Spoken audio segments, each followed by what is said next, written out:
మొదటి పాఠముగా నిర్గమాకాండము 13వ అధ్యాయము 17వ వచనం నుంచి 22వ వచనం వరకు దేవుని వాక్యం చదువుతున్నాం.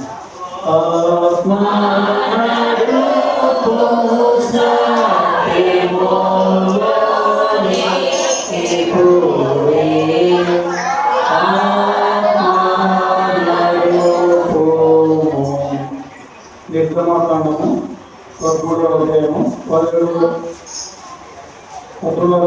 వచనం నుంచి 22వ వచనం వరకు దేవుని వాక్యం చదువుతున్నాం. మరియు ఫరో ప్రజలను పోనీయగా దేవుడు ఈ ప్రజలు యుద్ధం చూస్తున్నప్పుడు వారు పశ్చాత్తాపడి ఐగుప్తునకు తిరుగుతులేమో అనుకుని ఫిలిష్తీయుల దేశము సమీపమైనను ఆ మార్గమున వారిని నడిపింపలేదు. అయితే దేవుడు ప్రజలను చుట్టూ దారిలకు ఎర్ర సముద్రపు అరణ్య మార్గమున నడిపించింది. ఇశ్రాయేలీయులు యుద్ధ సన్నద్ధులై ఐగుప్తులో నుండి వచ్చారు. మరియు మోషే యోసేపు ఎముకలను తీసుకొని వచ్చాడు. అతడు దేవుడు నిశ్చయముగా దర్శనమిచ్చును. అప్పుడు మీరు నా ఎముకలను ఇక్కడ నుండి తీసుకొని పోవాలని ఇశ్రాయేలీయుల చేత రూఢిగా ప్రమాణం చేయించుకొని వారు సుక్కోటి నుండి ప్రయాణమైపోయి అరణ్యం దగ్గరనున్న ఏతాములో దిగి వారు పగలు రాత్రియు ప్రయాణం చేయనట్లుగా యెహోవా త్రోవలో వారిని నడిపించుటకై పగటి వేళ మేఘస్తంభంలోనూ వారికి వెలిగించుటకు రాత్రి వేళ అగ్నిస్తంభంలోనూ ఉండి వారికి ముందుగా నడుచుతూ వచ్చాను.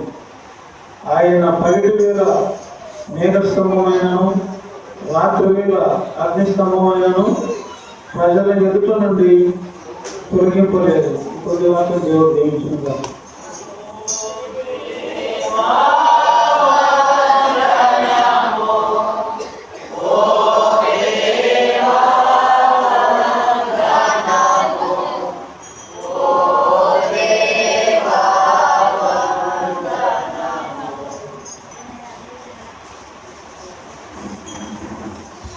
రెండవ పాఠముగా యోహాను సువార్త 19వ అధ్యాయము 12వ వచనం నుంచి 19వ వచనం చదువుతున్నాం.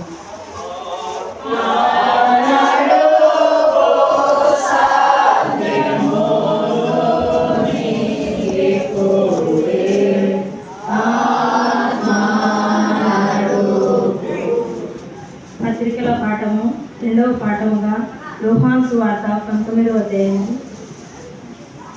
12వ వచనం నుంచి 19వ వచనంలో చదువుతున్నాం.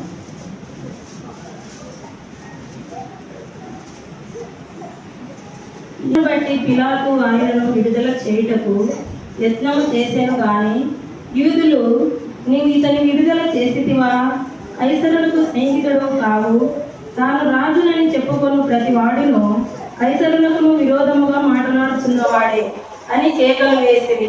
పిలాతు ఈ మాటలు విని యేసును బయటకు తీసుకొని వచ్చి రాళ్ళు పరిచిన స్థలమందు న్యాయపీఠము మీద కూర్చుండెను. హెబ్రీ భాషలో ఆ స్థలమునకు గబ్బాతా అని పేరు. ఆ దినమున పస్కాను సిద్ధపరచు దినము. అప్పుడు ఉదయం 6 గంటలు కావచ్చెను. అతడు, ఇదిగో మీ రాజు అని యూదులతో చెప్పగా, అందుకు వారు, ఇతనిని సంహరించుము, సిలువ వేయము అని కేకలు వేసిరి. పిలాతు, మీ రాజును సిలువ వేయునా అని వారిని అడుగగా, ప్రధాన యాజకులు, కైసరు తప్ప మాకు వేరొక రాజు లేడని. అప్పుడు సిలువ వేయుటకై అతడు ఆయనను వారికి అప్పగించారు. వారు యేసును తీసుకొని పోయిరి. ఆయన తన సిలువను మోసుకొని కపాల స్థలమను చోటికి వెళ్ళెను. హెబ్రీ భాషలో దానికి గొల్గొతా అని పేరు. అక్కడ ఈ వైపున ఒకరిని, ఆ వైపున ఒకరిని మధ్యను యేసును ఉంచి ఆయనతో కూడా ఇద్దరిని సిలువ వేసిరి.